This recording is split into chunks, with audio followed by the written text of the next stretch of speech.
So, yeah, I am an economist, but don't worry. Normally when people hear that there's an economist coming up, their bodies immediately begin emitting massive amounts of serotonin to cope with the depression that we're going to put on you all. So don't worry, I'm not that kind of economist. I will take you into Mordor, but back out to the Shire again. Not to worry. Okay. So the question that I was asked, and thank you very much for the invitation to speak, and thank you all for coming. That I was asked is, consolidating the recovery. What can you do? What can you think about in order to forestall the kind of events that we have all had to live through? Well, I think really when you're an economist, you don't really think about small changes in GDP or small recessions. The economies go up and they go down. What we really want to avoid are the generation of more bubbles. So in particular, you want to avoid the generation of a new property bubble. You want to avoid the generation of bubbles in agricultural prices. You want to avoid a cattle bubble if there's too many cows in the system. Believe me, somebody talked about it very recently. There may be cattle bubbles out there. Particularly, if you're a policymaker, you want to avoid the problem whereby you drive the economy off a cliff, right? And so I know genuinely it's a big problem. And very often in the banking inquiry, I've been listening to it every day. If the banking inquiry is your radio, you want to be doing sit-ups or something to make yourself happier, to keep it together. But it has been my radio, and the theme that's emerging is we didn't really know. It wasn't us. I wish somebody had come and told me. Nobody shouted stop. We didn't hear any warning signs. So many of you will have driven up here, and I drove up here today, and I've never felt like a rally driver in my Ford Focus before. It was really fun. I enjoyed it. But many of you will have seen some of these warning lights. When I was in Trinity, hopefully not today, but when I was in Trinity, then Professor, now Senator Sean Barrett taught us transport economics, and he taught us about the idea that you can actually think about moving the economy up and down. If you're the government, you can spend more money and cause more economic growth. You can reduce the interest rate and change the amount of lending in society and so forth. It's very difficult to tell when the economy is overheating and when not. And very much there's a sort of a De Valera, I look into my heart and see there's a recession coming kind of approach. So can we think about better indicators? And in particular, how do these indicators actually come up? So I'm very interested in design, and particularly particularly how you put these things together. So if you look at these symbols, I hope most of you know what most of these symbols mean, right? So if the kind of curly one came on in your car, see the curly one, the kind of yellow one in the middle, if that came on in your car, what would you do? Stop the car. Drive on. Half of you thinking, I don't even know what it means anyway. Keep going. Be grand. What about that? What about that one that looks like an engine? What about that one? If that one comes on, would you stop the car? What about the one with the key? Do you know what that is? The one, you've lost your key. You have no key. That's the child lock. Right? If the red oil light and the brake light and the engine light go on at the same time, and the temperature light goes on, your car is about 5 minutes away from seizing. Stop your car. Okay? Now, this is a motorized vehicle traveling at speed through space and time. It's not that difficult to figure out how these things work, but we evolved this display methodology. Each of you most of you have driven here. You have all seen these lights. I hope, again, not recently. But these did not come up. These did not form fully from the minds of designers. They were evolved over time. And these things, if you have them, tell you when to stop. If your fuel light comes on, you don't need to stop the car and, dial up AA instead of run out of gas. You've got another 20, 30, 40, 50, 60. Be grand. Yes, I may have done this from time to time. You've got some leeway, right? So I want to show you some pictures. The next couple of pictures I'm going to show you are the displays, the dashboards of vintage cars. Okay? This is a Ford Model R from 1900. Note the minimalist dashboard. There's a whirr noise, that's it. Couple of reasons for this, ladies and gentlemen. You're exposed. There is no glass here. You can't go that fast. Second off, pretty much everybody in this room could repair that engine. It is that simple to do. Maybe not me, but I could maybe do it with YouTube or whatever. I could probably have a go. But the other thing as well, this car spent most of its life stopped. It broke down that often. Okay? Now this is a Ford Model T from 1910. Notice, again, not much going on. This is a Ford Model A from 1920. Notice there are now 3 dashes. There's a brake. There wasn't a handbrake in any of the other 2. You just stopped your car.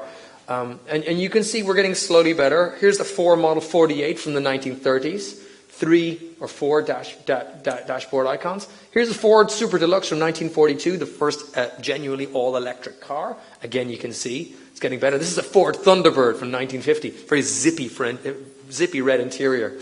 You know, whoever was driving that was going fast. By the way, fast was about 40 kilometers an hour at the time. But anyway, you can see more and more instrumentation. This is a Ford Galaxy from the 1960s, again. Ford LTD from 1970, you know, super fancy. Ford Crown Victoria LX from 1980. We're getting into the eras. Ford Mondeo from 2004. This thing looks like 2001, The Space Odyssey, relative to the first one, right? And this is a Ford Taurus from 2013. Okay? This is an evolution over a 90 to 100 year period. Now it had to take place, several innovations had to take place at the same time. Electronics, sensor technology. The fact of the matter is the Ford Taurus can do about 190 kilometers an hour if you're in a place where you can do that. You can go that fast. The Ford Model T is not going at that speed. Okay? Now, if you had to take a guess at the kind of monitoring and sensor mechanisms we have built into the Irish economy, would you say we are a 2013 Ford Taurus? Or something slightly less advanced? Indeed. And so I would say that what has happened over the last couple of years, especially since we now live in an era of financialization, where finance is becoming more and more and more important. We're an incredibly small, open economy, which means when the economies of the world flex, we kind of react to it. We're an incredibly successful, small, open economy, which I think is, we often beat ourselves up, but you know, there are many people who would love to live in this country. But we don't have adequate ways to understand what's going on. So I was reading Homer's Iliad to my kids recently, and it's amazing. It's an amazing book because it's just basically one big long fight, right? There's a couple of the gods come in here and then, but it's basically one gigantic Michael Bay film. Do you know, like this? Imagine the stupidest film you've ever seen. That's the Iliad. It's just battles constantly and incredibly gory, which is how you keep a 6-year-old and an 8-year-old interested. But I was very interested in the Iliad because there's this persistent allusion to what are called the wine dark seas. And I never understood why. Wine dark seas. This is taking place in Turkey, 3,700 years ago. Wine dark seas. The Aegean is blue. Like there's no point in which it's not. So Homer's Iliad is shot through these wine dark seas. And I give you the Greek there for the Greek scholars in the audience.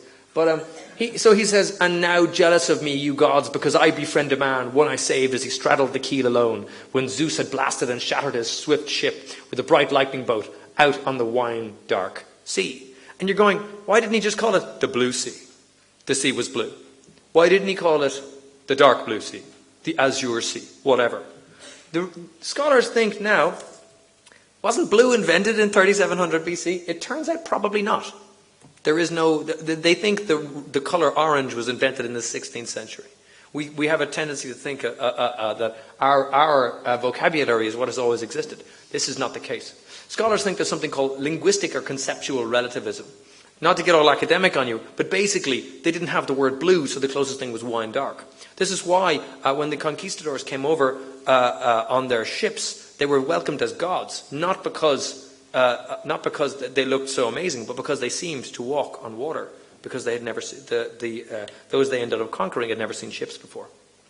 So, okay, why is this important? Why am I wrecking your heads this late in the evening with Homeric linguistic relativism? You're like, there's your man with his linguistic relativism.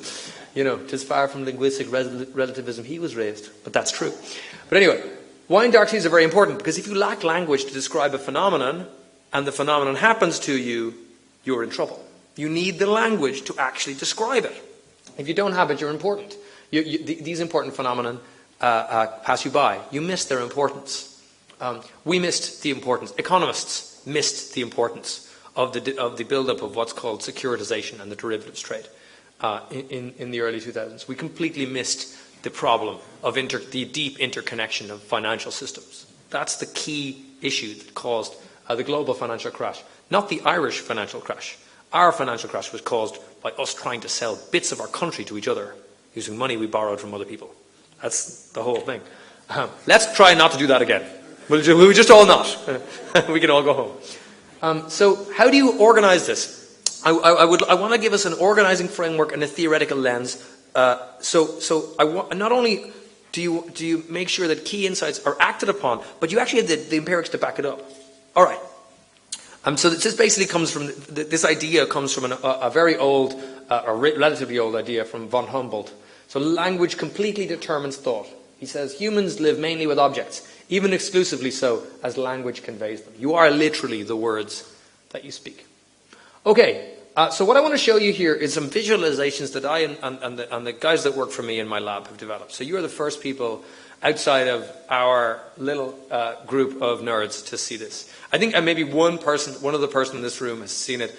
Sarah, one of our former MSc students. Our current MSc students, actually, she hasn't finished her thesis yet. Finish the thesis, Sarah.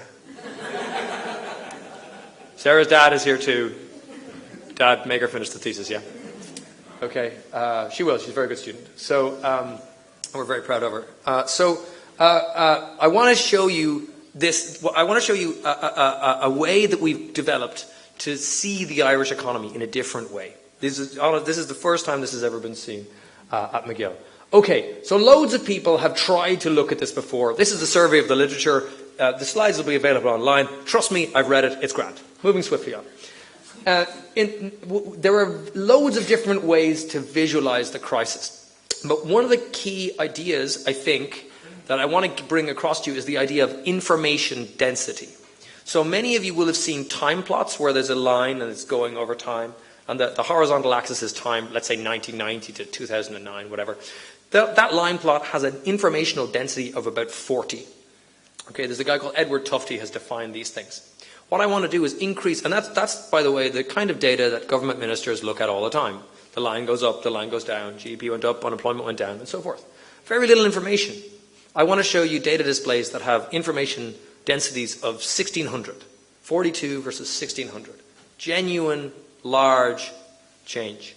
And what's important as well is, not only are these theoretical, I'm going to show you the data for the Irish economy. You'll be interested, I hope. All right, so we got this from the quarterly national and financial accounts from 2002 to 2014. We created a bucket load of new computer code to actually do this. It's not simple. We made it stock flow consistent. Doesn't matter what that is. We just checked that everything came from somewhere and goes from somewhere. You might think, doesn't it already? No, it doesn't.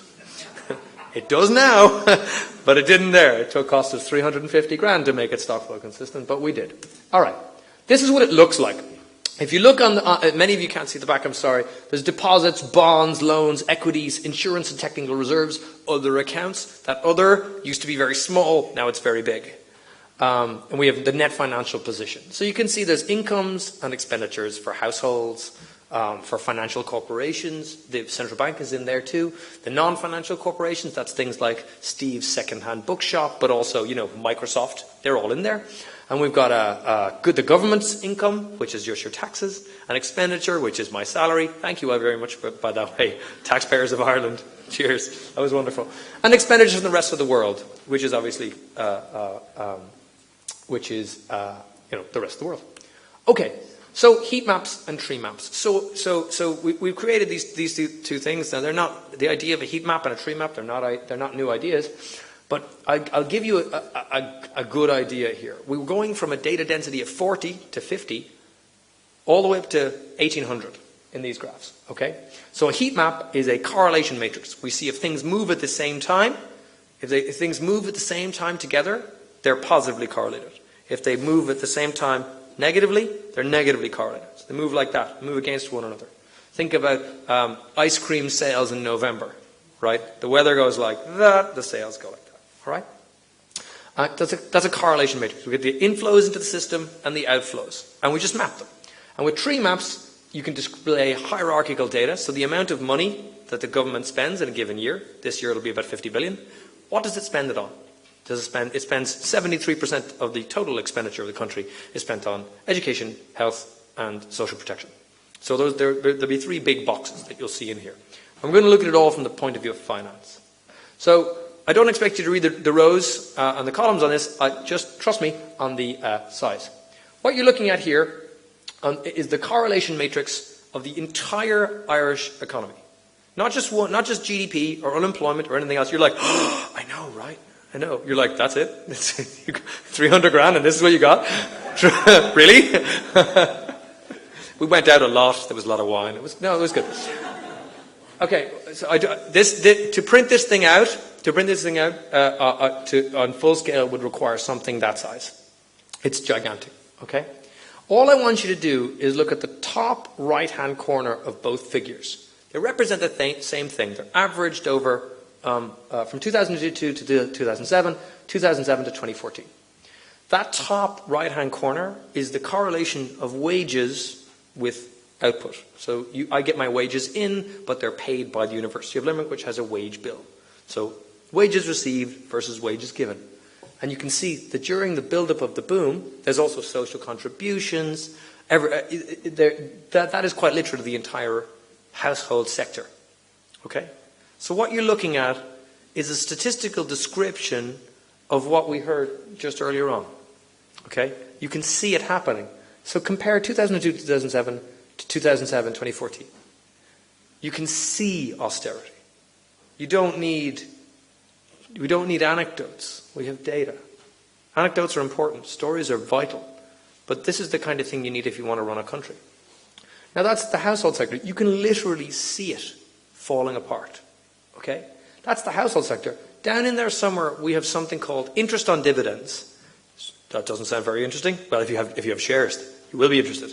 You can watch those collapsing as well. You can watch money coming in and out of the economy. This is just an average, but we actually have real-time data on this. I'm just showing you something that we cook up to give a kind of a sanity check on us. And I think this is really, really useful.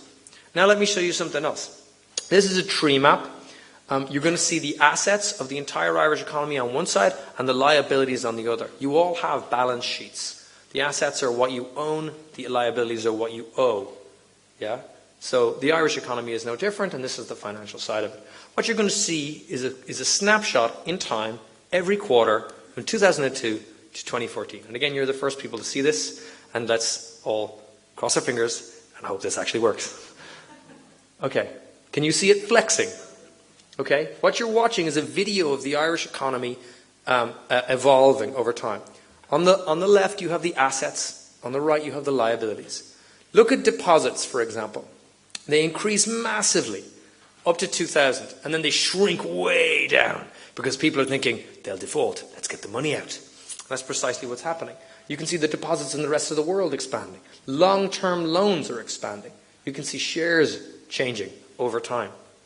My point, ladies and gentlemen, is not that this is a cool illustration, but you are watching quarter by quarter as the economy changes shape and the proportions within it change shape. I happen to think this is really, really cool. It's a you might be going, really? Really? This is like having one of those lights in the car. Okay? If you're the Minister for Finance or the Minister for Public Expenditure and Reform, you really want this. Okay? You want to know how these things are changing as a proportion of total expenditure. It's very, very important. So, for example, if you had this data in 2006, you would have seen deposits were expanding, but the growth of new loans was changing. There were no more new loans being created in 2006, ladies and gentlemen, or very few. The ratio of change was very, very fast.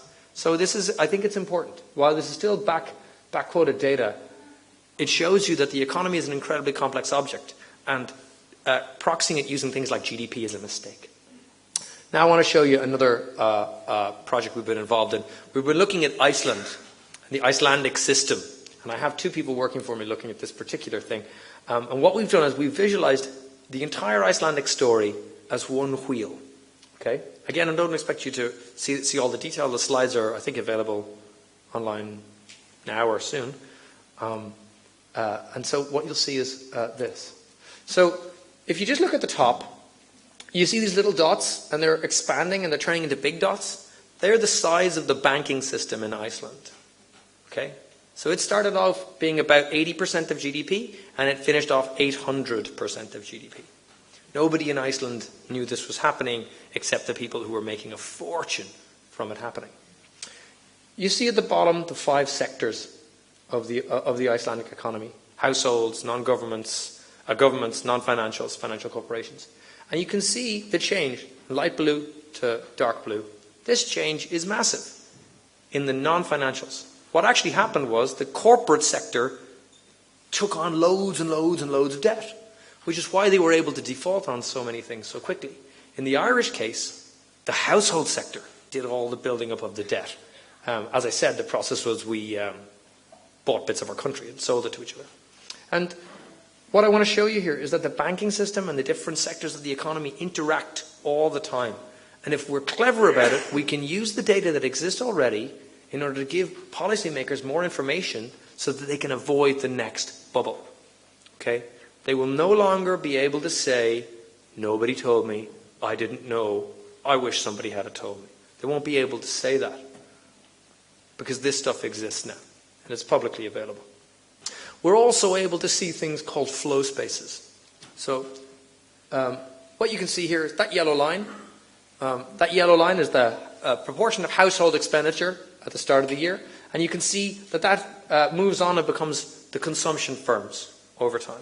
So I get money from the University of Limerick, again, thank you all very much, and I rock out and I go off and I buy a few pints tonight, and that helps me. I'm consuming the alcohol and becoming less boring, hopefully, and maybe not, who knows. And people are like, you're coming from a low base, Stephen. But that's so my income is somebody else's expenditure. Okay, and you can see that the firms then give a lot of money to the households because the households are mostly employed by firms. Okay, and the government does all of this. So we can see these things over time, these beautiful flow spaces, and they're really gorgeous when you see them evolving over time. It looks like waves. Finally, we can do things like we can look at the credit structure, the credit network. So this thing on the left, this is what the economy would look like if every bank and every credit union was the same size. But they're not the same size. AIB has 40% of the mortgage market in Ireland. And so it looks much more like this.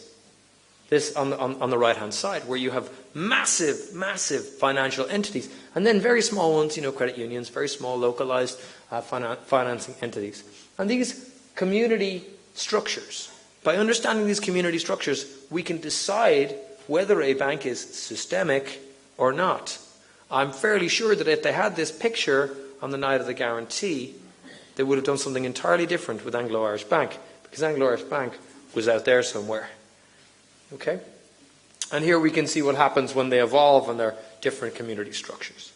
Let me finish. So policymakers need better tools to actually see the next crisis, okay? To forestall a property bubble, an asset bubble, a cattle bubble, whatever you're having yourself, okay? These tools can be built on visualizations they can be done in real time. They can be done right now. All this stuff is available for free because the taxpayer paid for it. They're theory free. There's no regressions. There's nothing fancy going on. I'm just taking data and showing it in a different way. But ultimately, it's down to the driver to stop their car. Okay? It's down to the driver. You can only warn. If the big yellow light's coming on and you're ignoring it, is it the car's fault? No. Is it Ford's fault if you ignore the light? No, not really. But you know what you'll have? You'll have a blown up car. And when the guy from the AA comes out and asks you what happened, and you say, I just kept driving, even though the steam was coming out of the engine and everything else, well, that's a problem. So you need appropriate language, appropriate visualizations. We need to figure out a way how to stop the car, and that's how you manage the recovery. You manage the recovery by making sure that it's actually happening on the ground in real time, and you do that by having appropriate measures. Without signals, things are much harder to manage. So thank you very much. I'll leave it there.